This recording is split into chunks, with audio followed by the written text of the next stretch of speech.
Radiovisión Online. Mucho más que radio. Muy buenas tardes, hermanos. El Señor los bendiga. Qué bueno es poder estar acá para compartir con tantos hermanos que cada viernes sintonizan a nuestro programa Un lugar en la cumbre. Aquellos que desde cualquier punto sintonizan a Radiovisión Cristiana también disfrutan de nuestro programa, por lo cual le agradecemos a Dios y le agradecemos a todos ellos. Oremos, Padre, gracias por la bendición que nos regala de llegar hasta acá, Señor, para compartir con tantos hermanos la palabra que cada viernes predicamos desde este altar radial. Gracias, Señor, por tu misericordia y por tu bondad. Señor eterno, oramos por cada persona que está enferma, que está pasando por alguna situación, alguna prueba. Te pedimos por ella. Oramos también por los familiares de las víctimas, Señor, de esta catástrofe ocurrida en nuestro país, la República Dominicana. Señor, te pedimos, oh Dios, que tú consueles y fortalezcas, Señor, a cada familia, a cada persona. Sabemos que a nivel nacional hay un dolor, hay una tristeza, Señor, hay una angustia por la pérdida de un familiar, de un amigo, de un vecino, Señor. Sabemos que toda la nación, de una manera u otra, ha sido afectada con esta tragedia. Nosotros, Señor, en esta hora oramos que tú traigas consuelo al país, traiga consuelo a cada familia, Señor. Aún aquella persona que no sufrieron o no tuvieron familiares, Señor, que sufrieron en la catástrofe, sabemos, Señor, que como persona, como seres humanos, como compatriota, el dolor está ahí, latente, presente. Pero tú eres el Dios de toda consolación, por lo que te pedimos que tenga misericordia, consuela a la nación, dale la sabiduría, Señor, a las autoridades para que puedan, oh Dios, conducir, Señor eterno, a la nación en medio de este dolor. En el nombre poderoso de Jesús, te lo imploramos. Amén. Qué bueno. Reiteramos nuestra condolencia a cada una de las personas, sean estas cristianas o no, que perdieron familiares en medio de esa catástrofe, de esa tragedia. Nos unimos al dolor de esas familias, Señor, y nos unimos al dolor de cada persona de la nación. Nosotros no hay forma de uno poder asimilar lo que ha sucedido. Y cada vez que pensamos y escuchamos un testimonio, nuestros corazones se desgarran de dolor y de tristeza. Pero sabemos que Dios es misericordioso para fortalecer y consolar. Muy bien.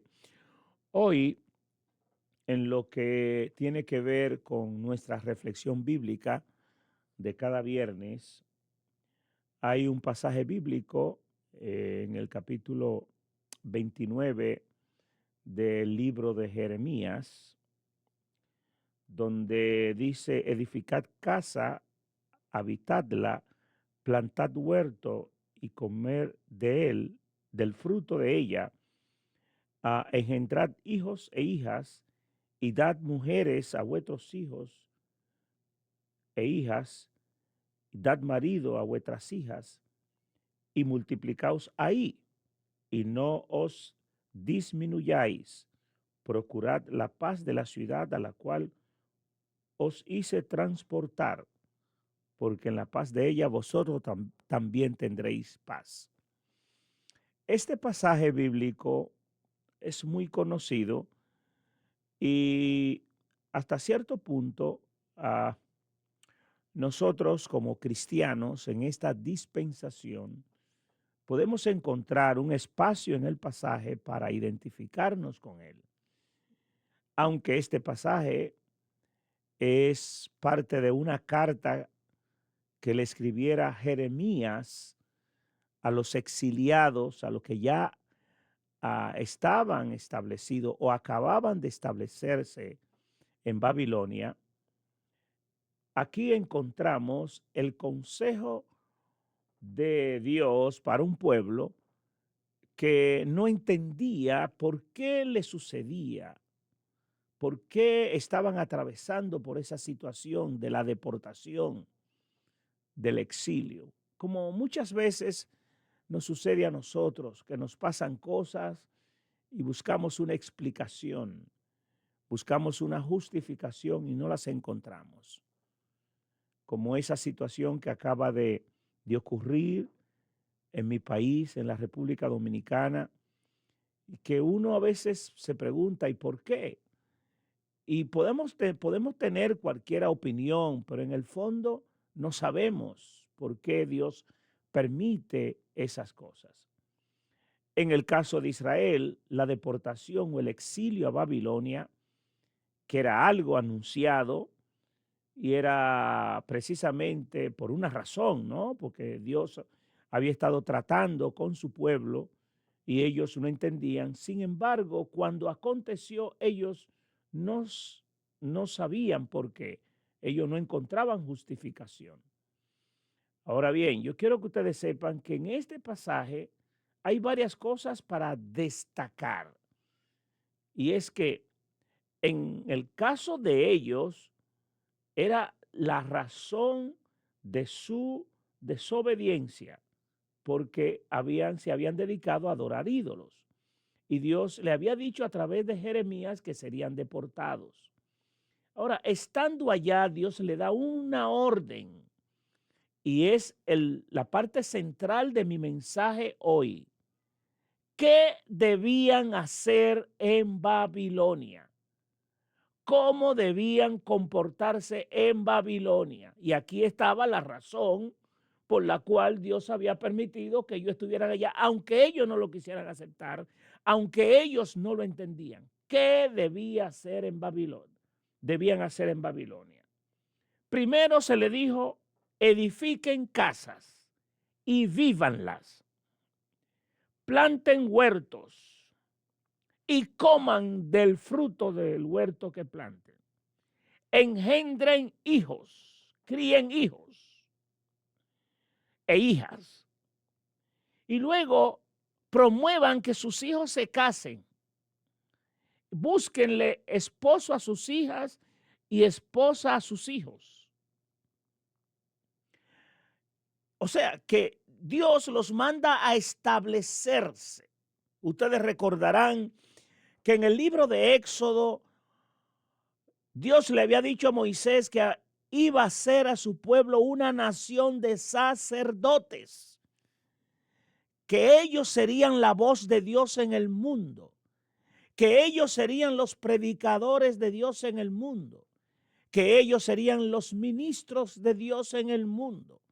Pero como ellos no lo habían entendido, sino que se habían acomodado en su lugar, ahora Dios lo llevaba al mundo. De ahí es que la gran dispersión a través de los siglos, cómo han estado y han sido dispersados los hebreos, los judíos alrededor del mundo, porque ellos debían ser un testimonio del poder, de la misericordia, de la bondad y del amor de Dios. Así que ahora llegan a Babilonia, una ciudad, una nación politeísta, la primera potencia del mundo en su momento, en aquel entonces, que dominaba toda esa parte del Medio Oriente o del Cercano Oriente.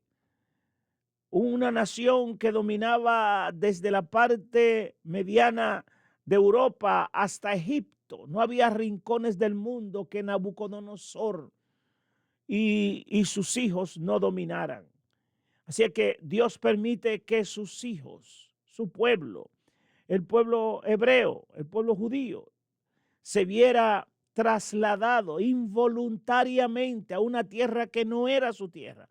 Por eso era que ellos buscaban una explicación y no la entendían, porque Dios sí tenía un propósito con llevarlos allá. Y en este pasaje se explica el propósito de Dios. Todos aquellos que hemos leído la palabra, sabemos que ellos debían ser la punta de lanza de Dios alrededor del mundo.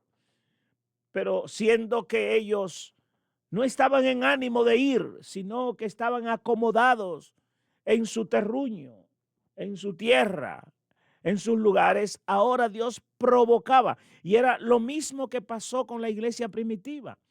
El Señor le había dicho a sus discípulos: id por todo el mundo y predicad el evangelio a toda criatura. Sin embargo, una vez la iglesia creció, se acomodaron en Jerusalén y en los lugares de alrededor.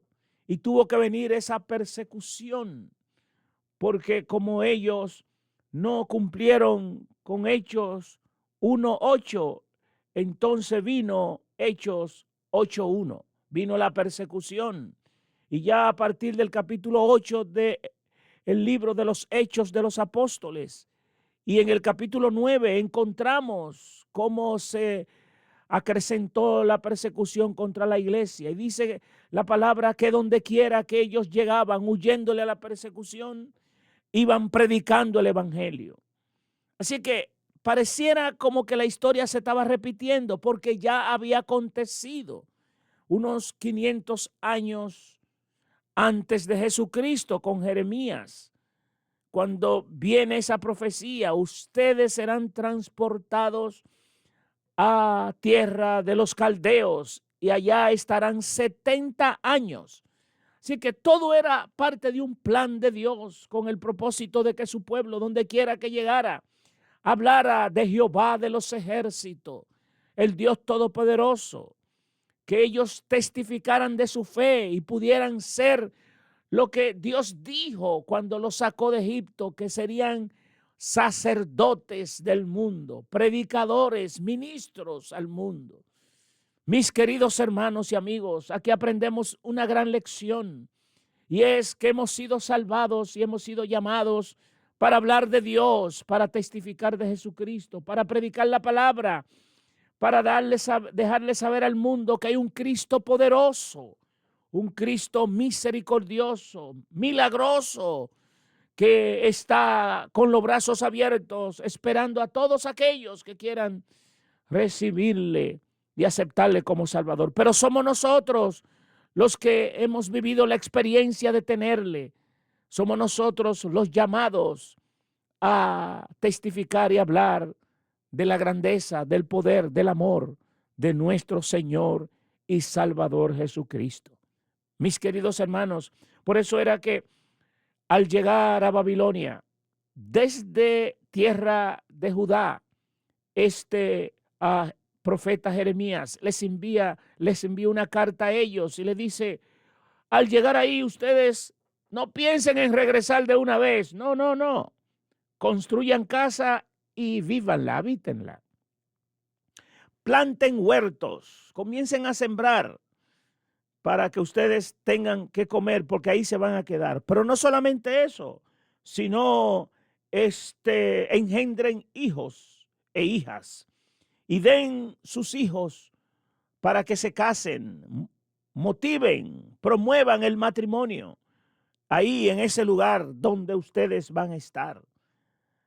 Hermanos y hermanas que me escuchan en esta maravillosa tarde, es importante que sepamos que nosotros que hemos venido a esta gran nación y que vivimos en esta gran ciudad, aquellos que me escuchan y que están aquí o que han emigrado a algún sitio que no es su tierra, es bueno que sepan que donde Dios te llevó, donde Dios te ha plantado, es para que pongas el nombre de Dios en alto. Es para que establezcas, para que promuevas el reino de Dios ahí donde Él te ha llevado. A ellos se les dijo lo mismo. ¿Cuál era el propósito? Dios quería dejarse conocer entre los caldeos, que eran politeístas, que eran idólatras, eran paganos, eran crueles, eran guerreros, eran personas sin conciencia, sin alma. Sin embargo, Dios quería dar a conocer su amor. ¿Y quién mejor que su propio pueblo para dar a conocer el amor de Dios ahí en tierra caldea? El pueblo de Israel, o mejor dicho, los habitantes de Judá que fueron transportados. De igual manera, nosotros aquí en esta gran nación donde estamos, debemos consolidarnos, debemos criar nuestros hijos en Dios, promover que se superen, promover que estudien, que puedan llegar a ocupar posiciones políticas, posiciones de liderazgo en la comunidad, en la ciudad donde están, posiciones eclesiásticas. Debemos hacerlo, debemos promoverlos de manera tal, mis queridos hermanos, que nosotros seamos un testimonio de lo que Dios hace. Aprovechamos la ocasión para felicitar a todos aquellos padres que han promovido el crecimiento y la educación de sus hijos, que han tenido sus hijos graduados de las universidades de esta nación, y muchos desempeñan funciones preponderantes aquí en esta gran ciudad y alrededor del estado y en esta gran nación. Porque para eso Dios nos trajo. No nos trajo para hacer dinero y vivir bien, nos trajo para ser de influencia, para influenciar no solamente con nuestra comida, con nuestra cultura, con nuestra música, sino también con nuestra fe, con lo que Dios ha hecho en nuestras vidas. Permita al Señor que esta reflexión sirva de bendición a la vida de cada uno. La última parte de este pasaje dice: multiplíquense. Ahí, es específico, ahí donde están, y no mengüen, no disminuyan. Eso es lo que nos dice Dios a todos nosotros que hemos inmigrado a esta nación, a esta ciudad. Multipliquémonos, no solamente como familia, sino también en la fe, que todo lo que nosotros hemos recibido de Dios lo multipliquemos en otro. El Señor te bendiga rica y abundantemente, no te vayas. Qué bueno, gracias a Dios por ese gran amigo que encontramos, nuestro Señor Jesucristo. En Él encontramos la paz. De regreso con ustedes para hablarles acerca de este fragmento o de este segmento que siempre compartimos, titulado Una mirada a la historia de la iglesia, una mirada a la historia del cristianismo. Hoy quiero destacar varios puntos. Primero, la muerte de Constantino. Segundo, lo que tuvo que ver con el ascenso al trono de sus hijos, de Constante y Constancio. Así que al morir Constantino, ya él había dejado a sus hijos, lo había preparado en lo que tenía que ver con la fe que el mismo Constantino había profesado, ¿no? Ya aún en sus últimos días. Los historiadores coinciden en que, aunque Constantino se había hecho cristiano, pero durante mucho tiempo permaneció sin bautizarse. Y no fue sino en el hecho de muerte, ya cuando sabía que iba a morir muy enfermo, entonces aceptó ser bautizado, que era lo que precisamente probaba de que alguien se identificaba plenamente con la fe cristiana y confirmaba que era cristiano. Así que Constantino, durante todos esos años que estuvo trabajando en favor de la iglesia, dirigiendo el imperio, él no aceptó ser bautizado. Era cristiano, pero sin bautizarse. Y eso también daba pie a la gente pensar de que él estaba en el evangelio o en el cristianismo más por conveniencia política que por convicción cristiana. Sin embargo, muchas de las personas que estudian acerca de la historia de Constantino están de acuerdo que aunque el emperador no se bautizó de una vez, pero sí era cristiano. Naturalmente hay que aceptar que dirigir el imperio en ese tiempo era desafiante, era una lucha continua. Bueno, el solo hecho de saber que su esposa Fausta le estaba siendo infiel con uno de sus hijos, que había tenido con su primera mujer, eso pues era para pensar, ¿no? la turbulencia que tenía Constantino en su vida y en el imperio. O sea que Constantino tenía que lidiar con los problemas de su familia, lidiar con los problemas del imperio y tratar de reconciliar a los obispos y ministros que pues estaban peleando por asuntos doctrinales. Constantino tenía una tarea. Eso es aparte, ¿no? De esa lucha con otros aspirantes al trono. Como ustedes sabrán que en esos tiempos, pues continuamente habían conspiraciones donde mandaban a matar a los emperadores de turno o los envenenaban para otro tomar la posición. Así que la lucha de Constantino era tremenda, ¿no? Era ardua. Y entonces, pues en su propia casa, en su propia familia, tenía una lucha con Helena.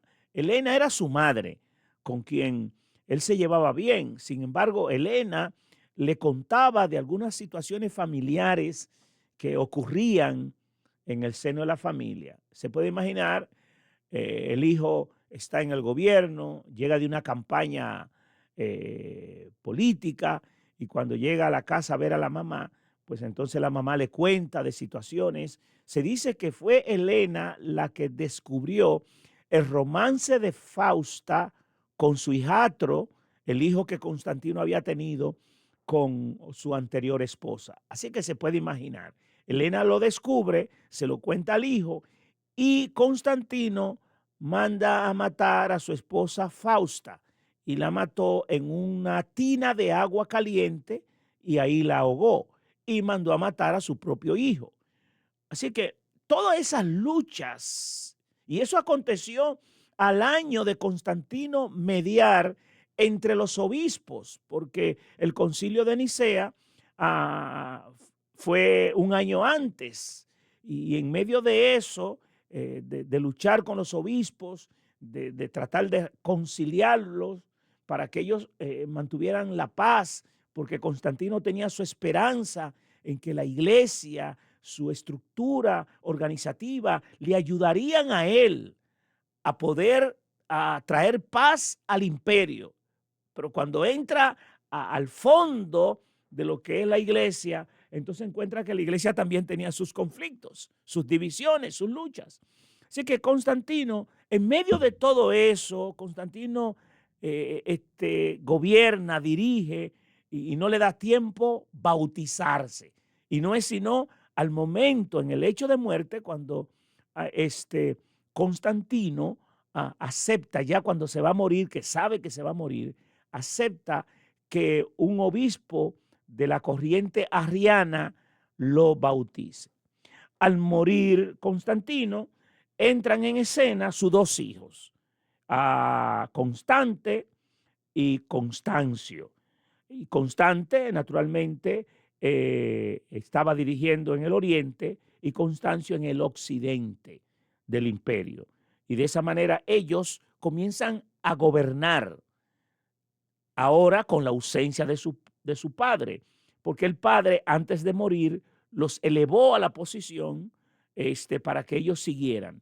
Como era mucho lo que había que hacer, entonces dividió el reino y a uno le dio el norte, el oriente y al otro le dio el occidente. De ahí es que en medio de ese trabajo que le tocaba a esos jóvenes, debemos llamarles jóvenes, porque ellos apenas comenzaban a vivir, lo más que podrían tener para ese tiempo eran entre 25 a 30 años de edad, cuando el padre le entrega el imperio para que ellos lo dirijan. Ahora bien, tenían muchos problemas que resolver, porque el papá no solamente le dejaba el imperio, con el imperio Constantino le dejaba problemas a sus hijos.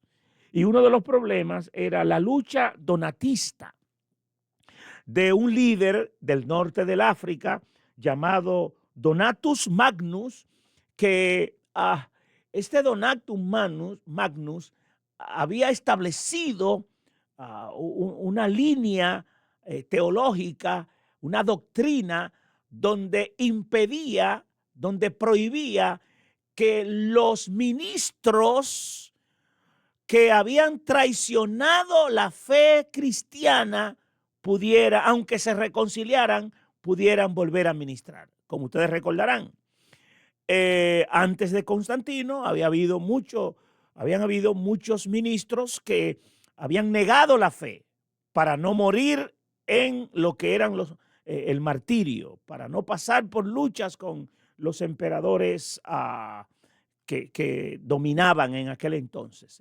Muchos negaron la fe. Cuando se le preguntaba si querían salvar su vida, tenían que adorar al emperador o adorar a las imágenes o participar en los ritos paganos. Ellos, por salvar el pellejo, como decimos, preferían negar a Cristo. Ahora, una vez entra Constantino y ya esas personas no tienen la persecución, se reconciliaron, se convirtieron otra vez todos esos ministros y obispos. Ahora Donatus dice que ellos no pueden ministrar. Y eso se convirtió en una lucha en el norte del África, en una lucha terrible entre los ministros. Y uno de los hijos de Constantino, que ahora le tocaba ser emperador, tenía que traer paz y luchar contra esa corriente doctrinal, esa corriente de conflictos que se había levantado contra la iglesia. Y dice que él logró aplastarlos, logró detenerlos. Y de esa manera el evangelio seguía avanzando en el norte del África. Los historiadores dicen que no fue del todo, pero que sí pudo detener esa discrepancia, ese conflicto, esa lucha. Mis queridos hermanos, esto es una mirada a la historia de la iglesia, una mirada a la historia del cristianismo, para que ustedes se den cuenta que la iglesia siempre ha tenido sus luchas, sus conflictos. Dios te bendiga rica y abundantemente. Te habló tu pastor y amigo Juan Castillo de la Iglesia El Camino. Dios te bendiga. Este video llega a ustedes como una cortesía de Radiovisión Cristiana Internacional y el pasado programa. Si le interesa saber más información de la pasada administración, visite la descripción al final del video. Y no se olvide suscribirse, darle me gusta y compartir.